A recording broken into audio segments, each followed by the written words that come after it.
The girl with no name knew she was worth less than 4 sacks of flour, and a side of bacon the moment her stepfather shook hands with the supply merchant in the dusty trading post outside Fort Worth, Texas, and she felt nothing but a hollow acceptance of this truth.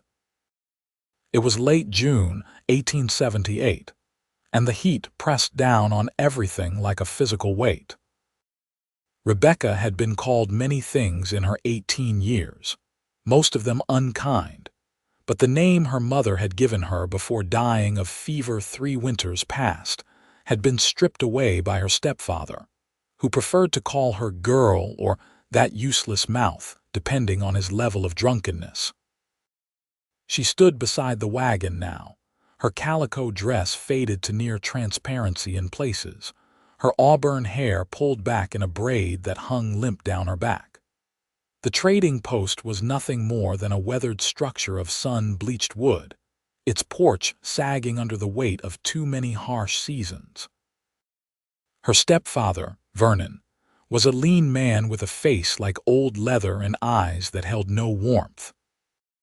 He had spent the last of their money on whiskey 2 towns back, and when he realized he had no way to resupply for the journey west, he had looked at Rebecca with a calculating expression she had learned to fear.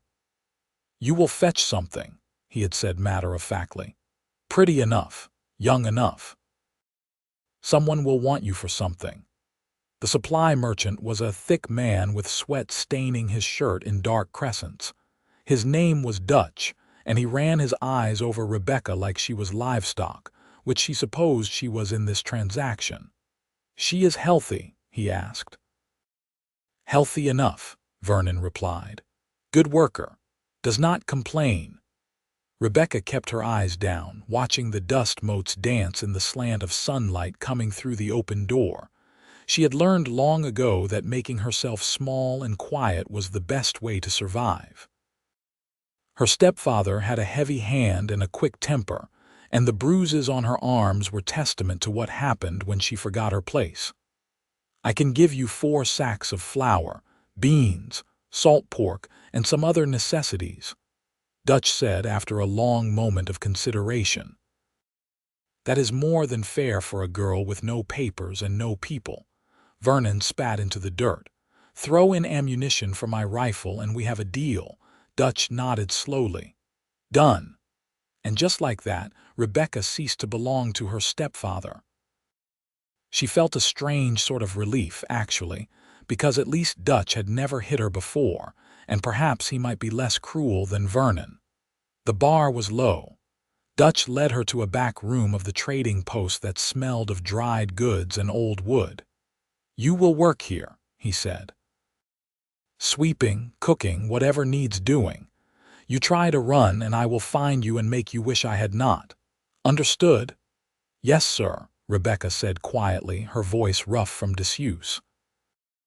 That first night, she slept on a pallet in the storage room, surrounded by sacks of grain and barrels of pickled goods. She lay awake for hours, listening to the sounds of the Texas night, the distant howl of coyotes and the creak of the building settling. She thought about her mother, about the life they had before Vernon had come along with his promises and his poison. She thought about how she had become something to be traded, no different than the flour or the bacon. The days blurred together. Rebecca swept and scrubbed, hauled water and cooked meals. Dutch was not particularly cruel, but he was not kind either. He treated her with the same distant practicality he showed his mule, seeing her as a tool to be used until she wore out. She spoke little and kept to herself, moving through her tasks with a mechanical efficiency born of years learning to be invisible. It was 3 weeks after the trade that the cowboy rode in. Rebecca was sweeping the porch when she heard the sound of hoofbeats. She looked up to see a rider approaching, silhouetted against the afternoon sun. As he drew closer, she could make out more details. He was tall in the saddle, his hat pulled low against the glare, his shoulders broad beneath a worn leather vest. He rode a paint horse that looked well cared for, its coat gleaming despite the dust of travel. The rider swung down from his horse with an easy grace and tied the reins to the hitching post. When he stepped onto the porch, Rebecca got her first clear look at his face. He was young, perhaps 25, with sun-bronzed skin and eyes the color of storm clouds. His jaw was strong, covered in a few days' worth of dark stubble, and when he removed his hat, his hair was nearly black, curling slightly at his collar. "Afternoon," he said, and his voice was deep and warm. "Is Dutch around?" "Inside, sir," Rebecca said, stepping back to let him pass. He paused, those gray eyes studying her face for a moment longer than most people bothered to look at her. "Thank you, miss," he said, and there was something in his tone that suggested he actually meant it, that he was not just mouthing politeness but truly expressing gratitude. Rebecca felt something flutter in her chest, an unfamiliar sensation that made her uncomfortable. She went back to sweeping, but found her attention drifting back to the open door where she could hear the rumble of male voices negotiating prices for supplies. When the cowboy emerged, he had a bundle under his arm and his saddlebags were fuller. He settled his hat back on his head and nodded to Rebecca. "Have a good day now," he said. "You too, sir," she replied softly. She watched him ride away, the paint horse kicking up small clouds of dust, and felt an odd sense of loss, though she could not have said what exactly she was losing. The cowboy came back 2 days later. This time, Rebecca was out back wrestling with a bucket of water from the well. The rope had frayed and she was struggling to haul the bucket up without losing it down the shaft. She heard footsteps behind her and turned to find the cowboy standing there, having apparently come around the side of the building. "Need a hand?" he asked. "I can manage," Rebecca said automatically, because accepting help usually meant owing something, and she had nothing to give. "I am sure you can," he said easily, "but I am offering anyway." He stepped forward and took the rope from her hands, his fingers briefly brushing hers. The contact sent another one of those strange flutters through her.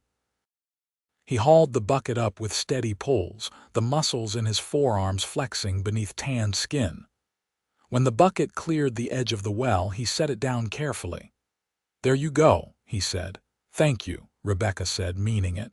"What is your name?" he asked. The question caught her off guard. No one had asked her name in months. "Rebecca," she said quietly. "Rebecca Owens." "Matthew Logan," he said, extending his hand. She stared at his hand for a moment, unsure, before tentatively placing her smaller hand in his. His grip was warm and firm but not crushing. "Pleased to meet you, Miss Owens. Miss Owens," as if she were someone worthy of respect, of proper address. The words settled over her like a warm blanket. "I should get this inside," Rebecca said, suddenly flustered. "Mr. Dutch needs it for the evening meal." Matthew nodded. "I will let you get to it then." But he came back the next week, and the week after that. Each time he found reasons to speak with Rebecca, small conversations that never lasted long but left her thinking about them for days afterward. He asked about her work, about whether Dutch treated her well, about what she thought of Texas. Simple questions, but asked with genuine interest, as if her answers mattered. Matthew was a ranch hand, she learned, working for a spread about 20 miles west. He came to the trading post when his foreman needed supplies and could spare him for the ride. He was good with horses, he told her, better with them than with most people. "Animals are honest," he said one afternoon while Rebecca was shelling peas on the porch and he was leaning against the railing, having finished his business inside. "They do not pretend to be something they are not." "That must be nice," Rebecca said softly. "You strike me as honest yourself," Matthew said, looking at her with those steady gray eyes. Rebecca did not know how to respond to that, so she just kept shelling peas. her fingers working automatically while her mind raced. No one had ever called her honest before, or implied she had any qualities worth noting. She was just the girl, the mouth to feed, the burden. As summer deepened into July, Matthew's visits became more frequent. Sometimes he came even when the ranch did not need supplies, riding the 20 miles just to spend a few minutes talking to Rebecca. She began to anticipate his arrivals, to find herself watching the road more often than she should, hoping to see that paint horse and its rider appear on the horizon. Dutch noticed, of course. "That cowboy is sweet on you," he said one evening with a calculating look. "Might be we could use that." The comment made Rebecca's stomach turn. She should have known better than to hope for something good. Everything in her life came with a price. The next time Matthew came, Dutch met him at the door before he could dismount. Rebecca watched from inside, her hands stilling in the dishwater as she tried to hear what they were saying. Their voices were low, but she caught fragments, prices, worth, trade. Her heart sank like a stone. When Matthew came inside, his expression was unreadable. He found Rebecca in the kitchen and jerked his head toward the door. "Come outside for a minute." Rebecca dried her hands on her apron, her pulse hammering in her ears. Had Dutch sold her again? Was Matthew here to claim his purchase? She followed him out to the porch where the evening sun was painting everything in shades of gold and amber. Matthew turned to face her, his hat in his hands. "Dutch tells me he owns you," he said bluntly. "Says your stepfather traded you for supplies and now you are his property." Rebecca felt her face burn with shame. "Yes," she whispered. "That is not right," Matthew said, and there was anger in his voice but not directed at her. "A person should not be owned. That is not right at all." "It is what it is," Rebecca said, because what else could she say? The world was not fair, and she had learned that lesson early. "It does not have to be," Matthew said. He took a breath, squared his shoulders. "I offered to buy your contract from him." Rebecca felt the blood drain from her face. So she was being traded again, passed from hand to hand like currency. "I see," she managed. "No, I do not think you do," Matthew said quickly. "I am not buying you to own you, Rebecca. I am buying your freedom. Once the deal is done, you will owe me nothing. You will be your own person, free to go where you please." She stared at him, certain she had misheard. "What?" "I have saved enough money," Matthew said. "It is supposed to be for land of my own someday, but it seems more important to use it for this. No one should be property, especially not you." "Why?" The word came out as barely more than a breath. "Why would you do that for me?" Matthew met her eyes, and in his gaze she saw something that made her heart skip. "Because you deserve better than this. Because when I look at you, I do not see a burden or a mouth to feed. I see someone brave and strong, someone who has survived things that would have broken other people. I see Rebecca Owens, and she is worth far more than whatever price Dutch is asking." Tears pricked at Rebecca's eyes. She could not remember the last time she had cried, but now the emotion welled up so strongly she could barely contain it. "I do not have money to repay you," she said. "I have nothing." "I am not asking for repayment," Matthew said gently. "I am asking if you would like to be free." "Yes," Rebecca whispered. "Yes, please." The transaction took 2 days to complete. Dutch, sensing Matthew's determination, tried to drive up the price, but Matthew held firm. In the end, they settled on a sum that made Rebecca feel sick to think about. Matthew was giving up his dream of land for her, a girl he barely knew, when the papers were signed and money exchanged. Dutch handed Rebecca's meager belongings to her in a small cloth bundle. "You are a fool," he told Matthew. "She is not worth half what you paid." "That is where you are wrong," Matthew said coolly. "She is worth 10 times that and more." Matthew's paint horse, whose name was Jasper, carried them both easily. Rebecca sat behind Matthew, her arms wrapped around his waist, feeling the solid warmth of him through his shirt.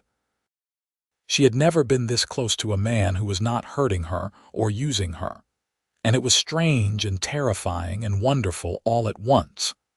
They rode through the late afternoon, the Texas landscape rolling out around them in waves of golden grass and scattered mesquite.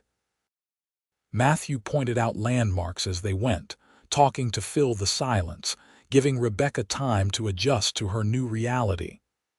"The ranch where I work is good," he said. "The foreman, Tom Lancaster, he is a fair man.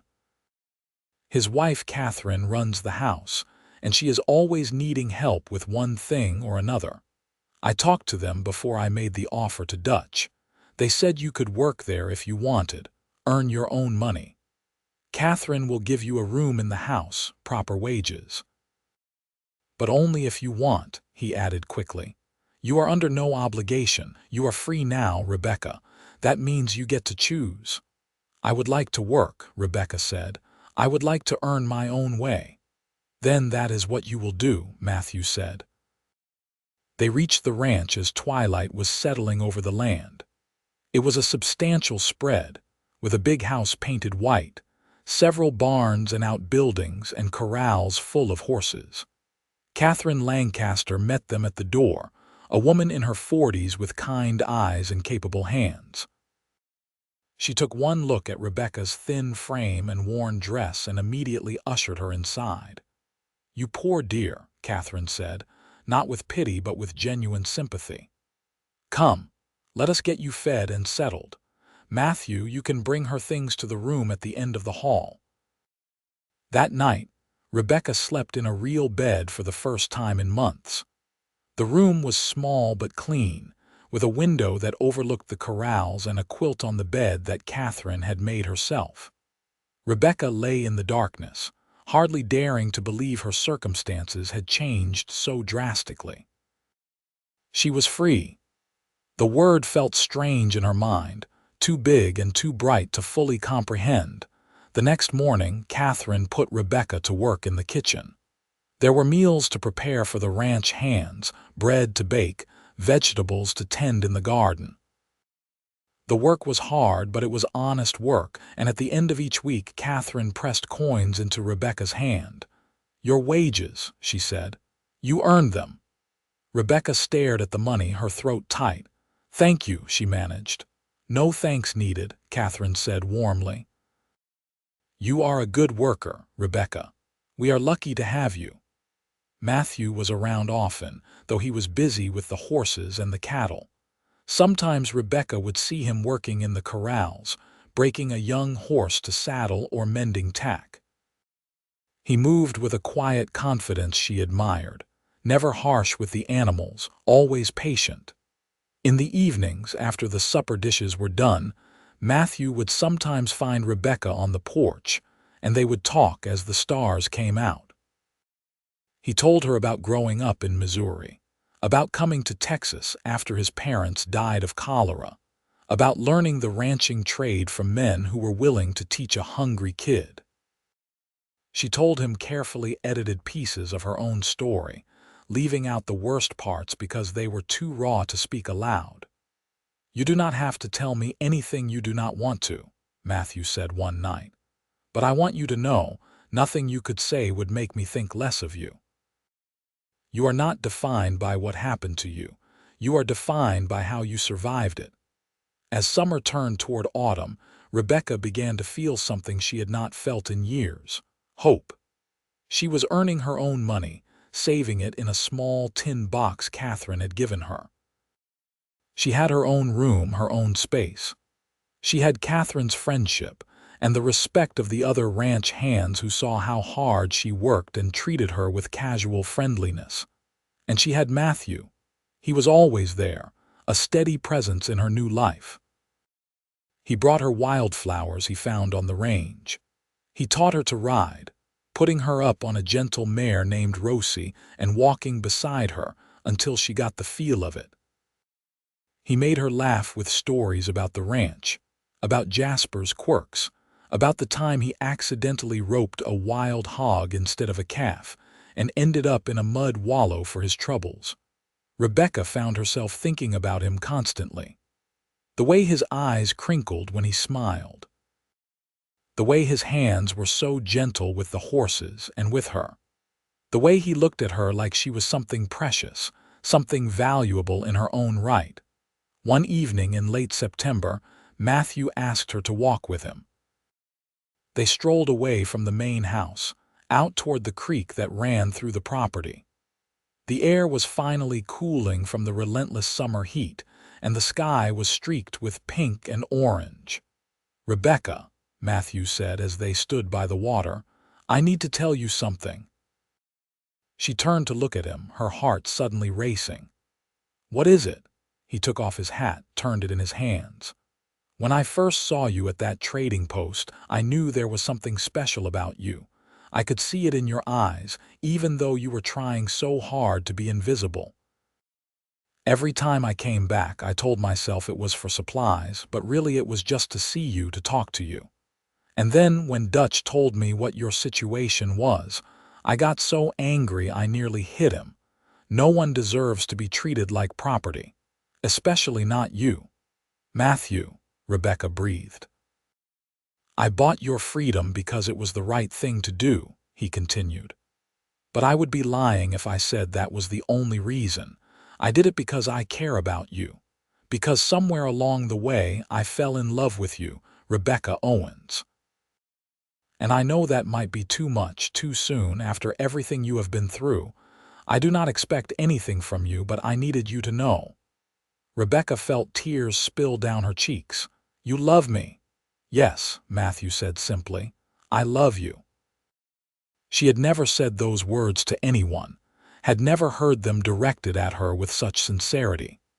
For a moment, she was terrified, because love in her experience had always been tied to pain and disappointment. But when she looked at Matthew, standing there with his heart in his eyes, she realized that what she felt for him was exactly what he was describing. Love, pure and bright and terrifying. "I love you too," she whispered. "I did not know I could feel this way. I did not know I was allowed to." "You are allowed to feel anything you want," Matthew said, stepping closer. "You are allowed to be happy, Rebecca. You are allowed to be loved." He cupped her face in his hands, his thumbs brushing away her tears. "Can I kiss you?" she nodded, unable to speak past the emotion clogging her throat. When his lips met hers, it was gentle and sweet, a question and an answer all at once. Rebecca had been kissed before, rough and demanding and unpleasant, but this was nothing like that. This was Matthew showing her with actions what he had told her with words, that she was precious, that she was valued, that she was loved. When they finally pulled apart, Rebecca was breathless. "What happens now?" she asked. "Whatever you want to happen," Matthew said. "We can take this as slow as you need. I am not going anywhere, Rebecca. I am here for as long as you want me." "I want you forever," Rebecca said, surprising herself with the boldness of it. Matthew's smile was like the sun coming out. "Then forever is what you will have." The next few months were the happiest Rebecca had ever known. She continued working in the house, saving her money and learning everything Catherine could teach her about running a household. Matthew courted her properly, with all the attention and respect she had never received before. He took her on rides through the countryside, showing her the beauty of Texas that she had been too beaten down to notice before. He held her hand and kissed her good night and told her every day that she was beautiful, that she was strong, that she was worth more than she knew. In December, Matthew asked her to marry him. They were sitting in the barn, Rebecca nestled against his side while he whittled a piece of wood. The horses shuffled in their stalls, and the smell of hay and leather filled the air. It was peaceful and perfect. "Rebecca," Matthew said, setting down his knife. "I know we have not been courting long by some standards, but I have known since the day I met you that you were the one I wanted. I love you more than I knew it was possible to love someone. Would you do me the honor of becoming my wife?" Rebecca felt joy burst through her chest like fireworks. "Yes," she said. "Yes, Matthew, I will marry you." He produced a ring from his pocket, simple but beautiful, with a small stone that caught the lamplight. "It was my mother's," he said as he slipped it onto her finger. "She would have loved you." They were married in early January 1879 in a small ceremony at the ranch. Tom Lancaster gave Rebecca away, and Catherine cried happy tears through the whole thing. The ranch hands attended, cleaned up and on their best behavior, and the house was filled with food and laughter. When the preacher said, "You may kiss your bride," Matthew did so with such tenderness that Rebecca felt her eyes sting with tears. This was real. This was her life now. She was Rebecca Logan, wife to a good man, free woman, person of worth. The newlyweds spent their first night together in a small cabin on the far edge of the ranch property. Tom had offered it to Matthew as part of his wages, a place for them to start their life together. It was modest but sturdy, with a fireplace and a loft and a little porch that faced west toward the sunset. Rebecca was nervous, because her experience with men had not been good, but Matthew was patient. "We do not have to do anything you are not ready for," he said. "This is our wedding night, but that does not mean I have any expectations. I just want to hold you, to wake up next to you. Everything else can happen in its own time." But Rebecca wanted him, wanted to reclaim this part of herself that had been treated as worthless. "I want this," she said. "I want you." And so they came together, Matthew showing her that intimacy could be tender and loving, that her body was something to be cherished, not used. Afterward, he held her close, his hand stroking her hair, and whispered all the things he loved about her until she fell asleep feeling safer than she ever had in her life. They settled into married life with an ease that surprised them both. Matthew worked the ranch while Rebecca kept their little cabin home, and in the evenings they would sit together, planning their future. Matthew still dreamed of having his own land someday, and now that dream included Rebecca, a house they would build together, children they would raise. "You will be such a good mother," Matthew told her one night, "patient and kind. Our children will be lucky to have you." "Our children," Rebecca repeated, testing the words. It seemed impossible that she might someday have a family of her own, people who belonged to her as much as she belonged to them. But with Matthew, impossible things kept becoming real. Spring brought new life to the ranch. Calves were born, colts wobbled on long legs in the corrals, and Rebecca discovered she was pregnant. She told Matthew one evening after supper, when they were sitting on the porch watching the fireflies emerge. "I am going to have a baby," she said, her voice trembling with a mix of joy and fear. Matthew went very still. Then he turned to her, his eyes bright with emotion. "Really, we are going to have a baby?" "Yes," Rebecca said. He let out a whoop of joy and pulled her into his arms carefully as if she were made of glass. "This is the best news, the very best.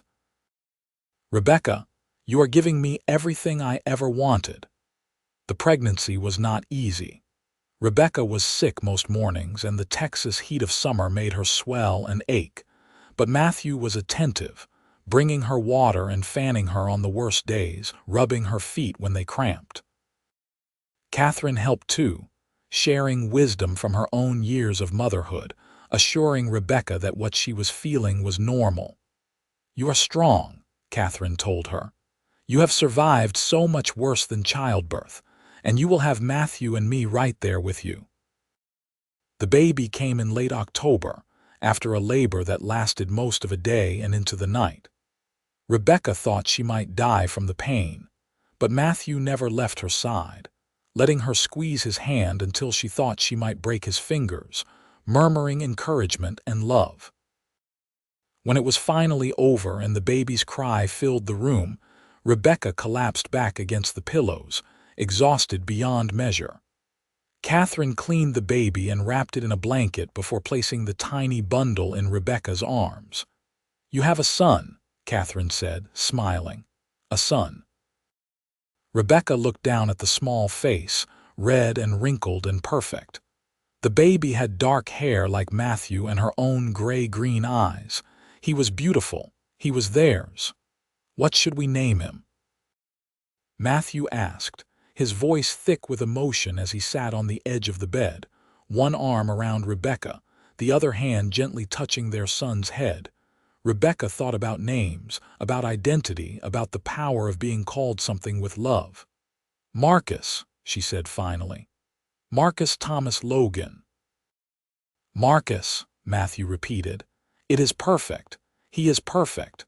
Rebecca, you are perfect." The first months of parenthood were exhausting and wonderful in equal measure.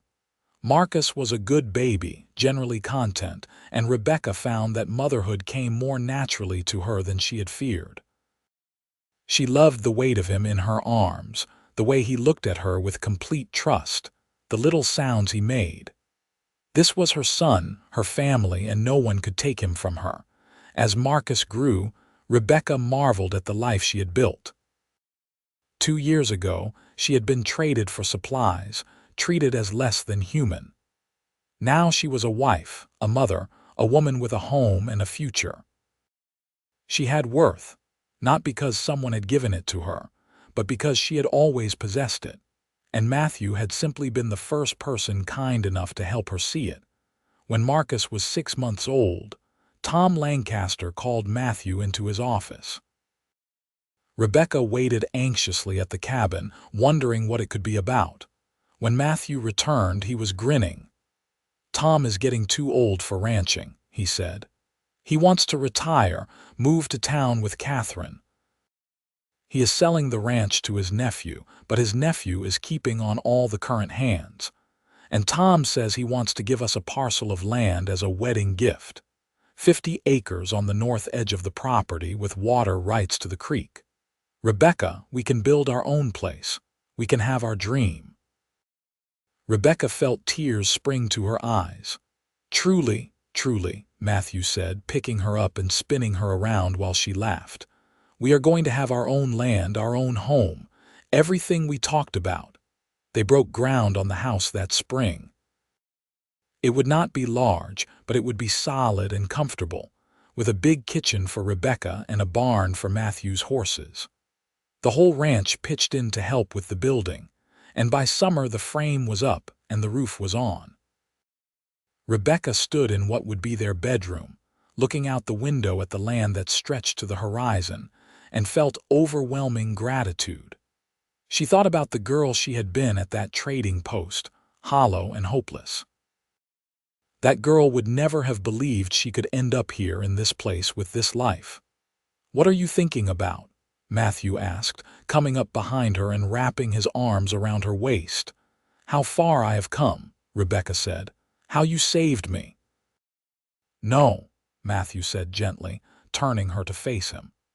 "You saved yourself, Rebecca. You survived everything they threw at you. You stayed kind when the world gave you every reason to be bitter. You learned to love when you had every reason to close yourself off.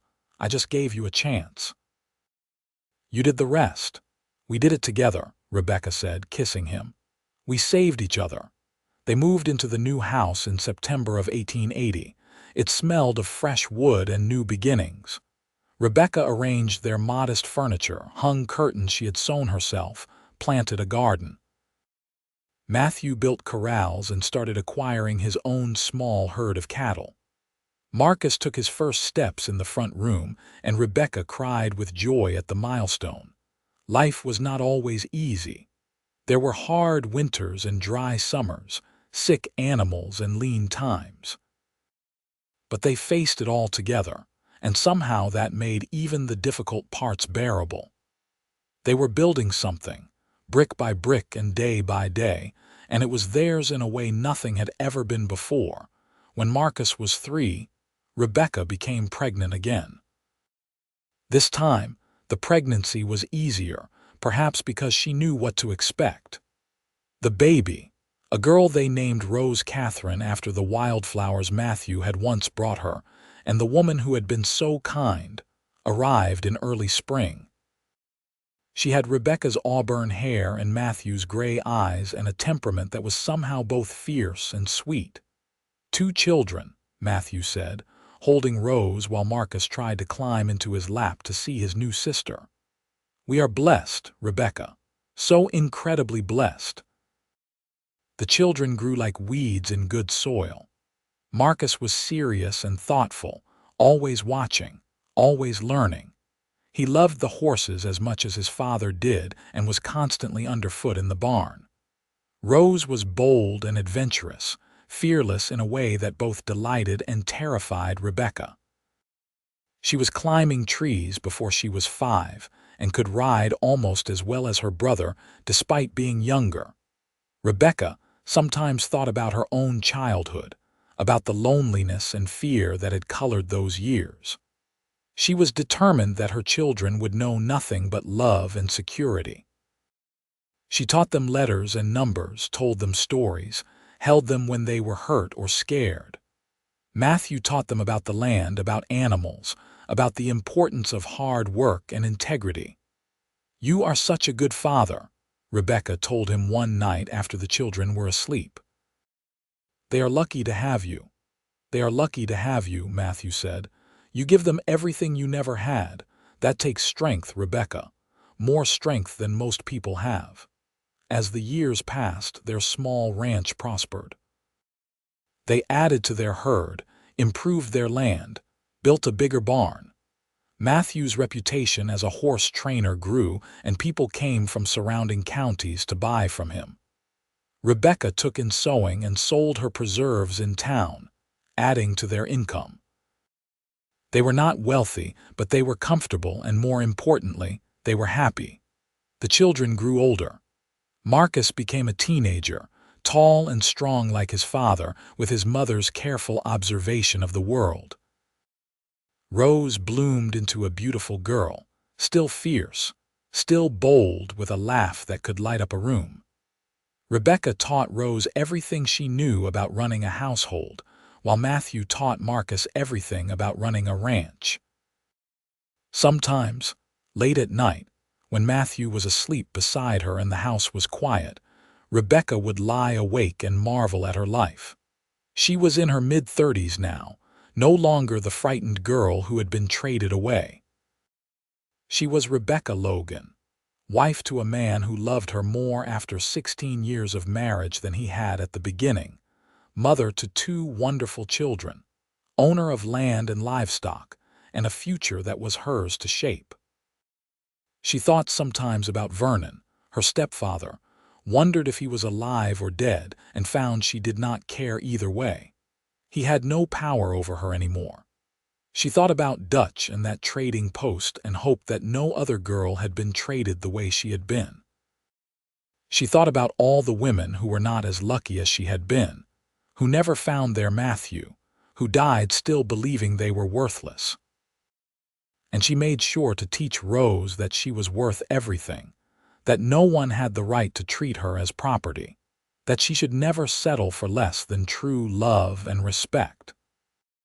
She taught Marcus that women were not commodities, that strength meant using power to protect, not to harm, that a real man lifted others up rather than tearing them down. "Why do you always tell us this stuff?" Marcus asked once when he was 15, a bit exasperated at another lecture about respecting others. Rebecca had looked at her son, so young and good-hearted, and felt a fierce protectiveness. "Because the world can be cruel," she said, "and I want you to be one of the people who makes it kinder." Matthew backed her up as he always did. "Listen to your mother," he said. "She knows what she is talking about." When Marcus was 17, a pretty girl from a neighboring ranch caught his eye. Her name was Sarah, and she was smart and capable, the daughter of a widow who ran her own spread. Marcus was smitten, and Rebecca watched with amusement and nostalgia as her son experienced first love. "He is so young," she said to Matthew one evening. "I want him to be happy, but I worry." "He has a good head on his shoulders," Matthew said. "We raised him right. He will make good choices." And he did. Marcus courted Sarah properly, and when he was 19 and she was 18, they married. Sarah came to live at the ranch, and Rebecca found herself with a daughter-in-law she genuinely liked. The young couple took over the old cabin where Rebecca and Matthew had started their marriage, and the cycle of life continued. Rose, meanwhile, showed no interest in settling down. She was 18 and restless, talking about seeing more of the world beyond their corner of Texas. Rebecca understood that restlessness, that need to find one's own way, but she also worried about her daughter traveling alone in a world that could be dangerous for women. "Let her go," Matthew said when Rebecca expressed her concerns. "We cannot keep her here if her heart is elsewhere. We taught her to be strong and smart. Trust that she will use those lessons." So when Rose announced she was going to live with Catherine, who had moved to Austin after Tom passed away, to help the older woman and see the city, Rebecca helped her pack with a heavy heart but also with pride. Her daughter was brave enough to choose her own path. That was what she had always wanted for her children. The house seemed quiet with both children gone, but Rebecca found she did not mind it as much as she thought she would. It meant more time with Matthew, more evenings sitting on the porch, more mornings waking up slowly. They were in their 40s now, graying and showing the wear of a life lived outdoors, but they were still strong, still healthy, still deeply in love. "You ever regret it?" Rebecca asked Matthew one evening. "Giving up your savings for me. You could have had your land years earlier if you had not done that." Matthew looked at her like she had lost her mind. "Regret it? Rebecca, buying your freedom was the best thing I ever did. It brought me you. It brought me our family. I would do it again in a heartbeat. I would do it 1,000 times over." "I love you," Rebecca said, the words still as powerful as the first time she had spoken them.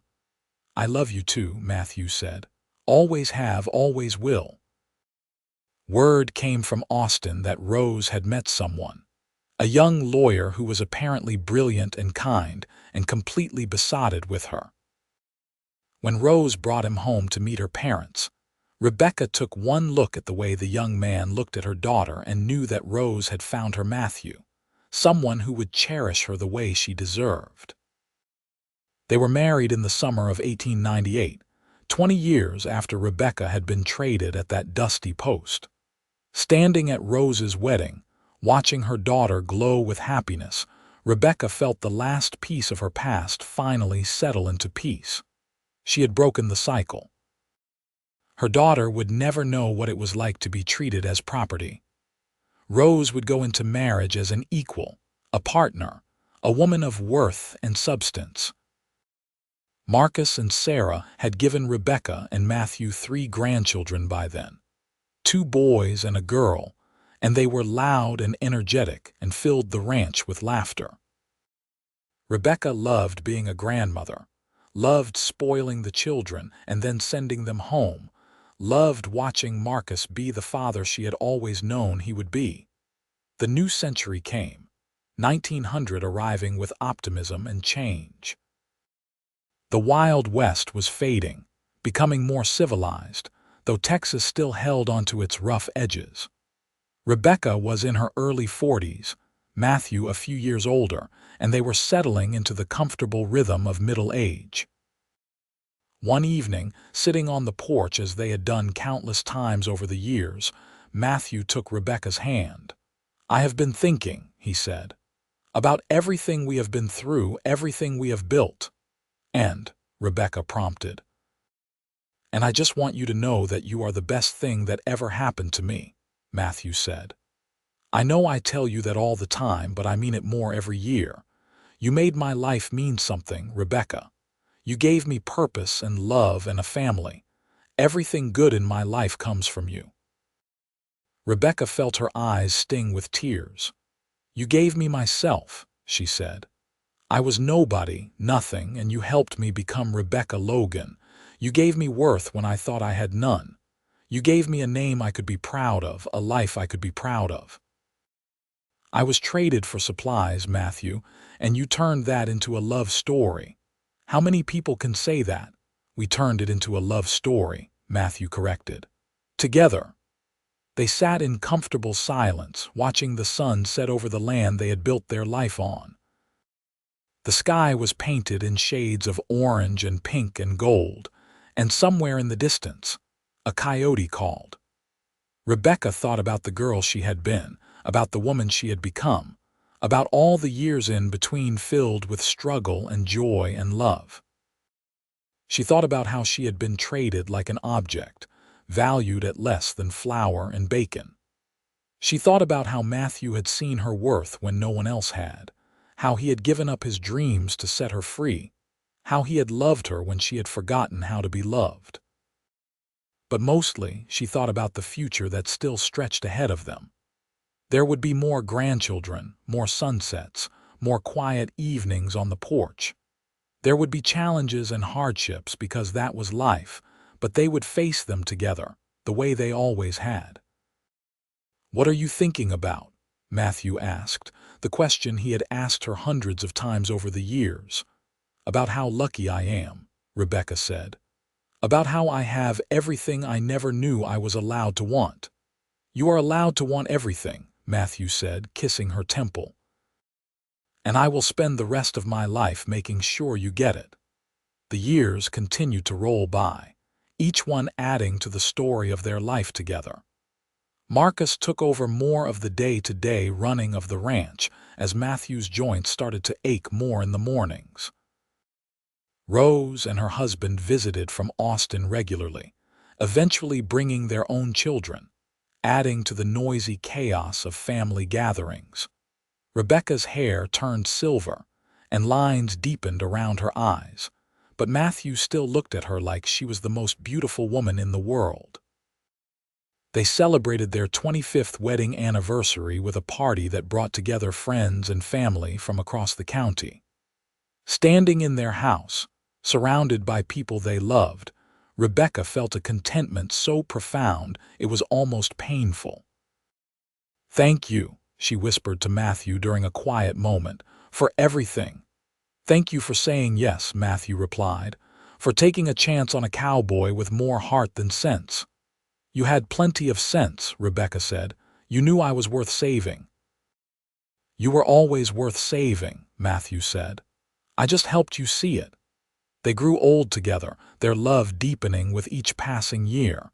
They became great-grandparents, their family tree spreading wide and strong.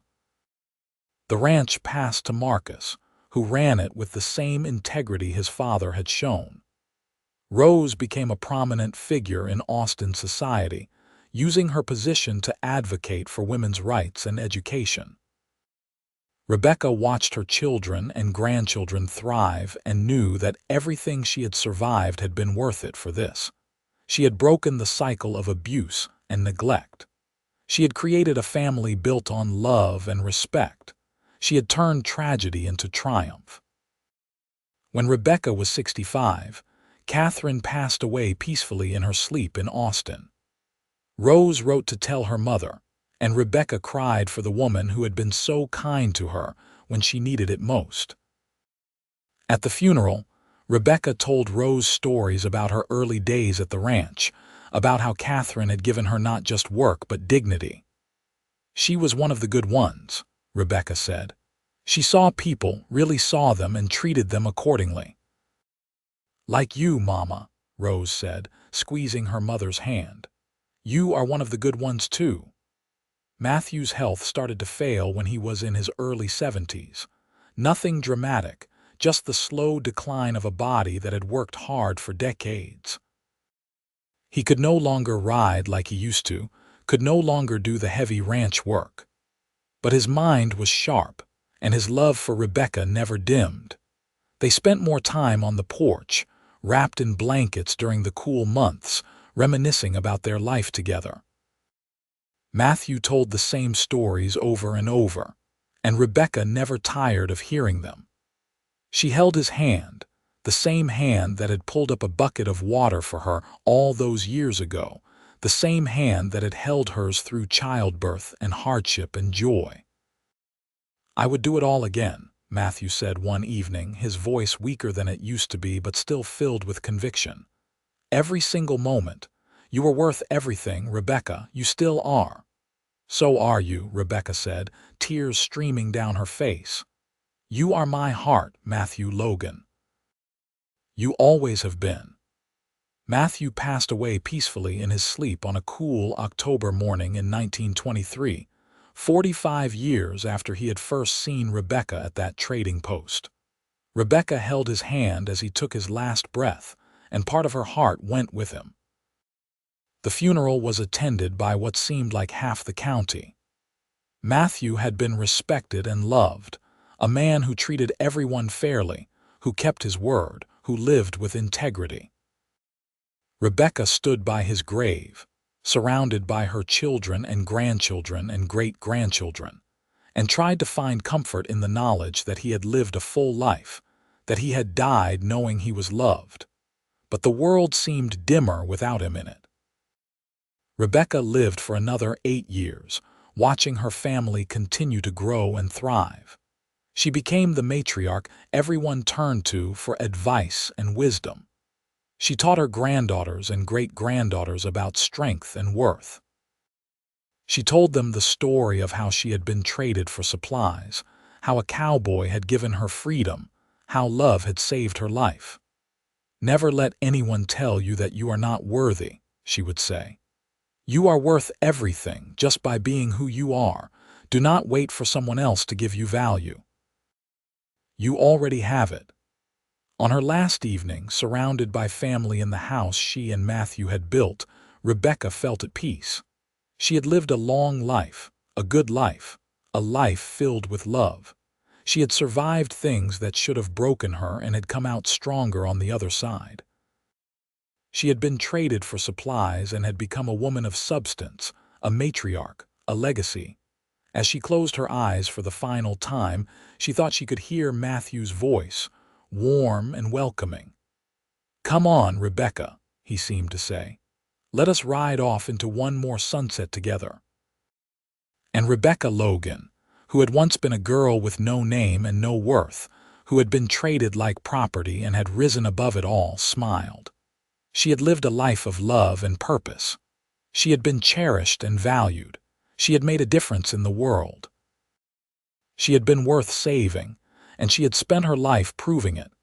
The story of Rebecca and Matthew was passed down through generations, becoming family legend.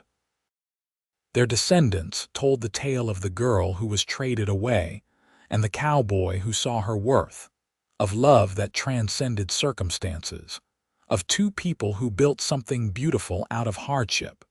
The little ranch they had started grew over the years, passed from Marcus to his children and beyond. But no matter how much time passed, the heart of it remained the same. It was a place built on love, on the belief that every person has inherent worth, on the knowledge that kindness and compassion can change lives. Rebecca and Matthew were buried side by side on a hillside overlooking the land they had loved, their graves marked by simple stones that bore their names in a single line. "Together forever." The spot became a place of pilgrimage for their descendants, a reminder of where they came from, of the love that had started it all. And sometimes, on quiet evenings when the wind blew just right, people swore they could see two figures on the porch of the old house, sitting close together, watching the sunset. It was just a trick of the light, of course, shadows and memory and hope. But it was a beautiful trick, a reminder that some loves are so strong, they echo through time. Rebecca had been traded for supplies in 1878, treated as less than human, valued at nothing. But Matthew Logan had seen the truth that everyone else had missed. He had seen a woman of courage and strength, someone worth far more than gold or land or anything else the world could offer. He had given her freedom, but more than that, he had given her love, and in doing so, had given her the chance to become who she was always meant to be. And she had taken that chance and built a life that mattered, a legacy that endured, a love story that would be told for generations. She had been nobody, and she had become everything. She had been traded away, and she had been chosen. She had been given a name she could be proud of, not just Logan, but Rebecca, wife, mother, grandmother, matriarch, survivor, beloved. In the end, that was worth more than all the supplies in the world.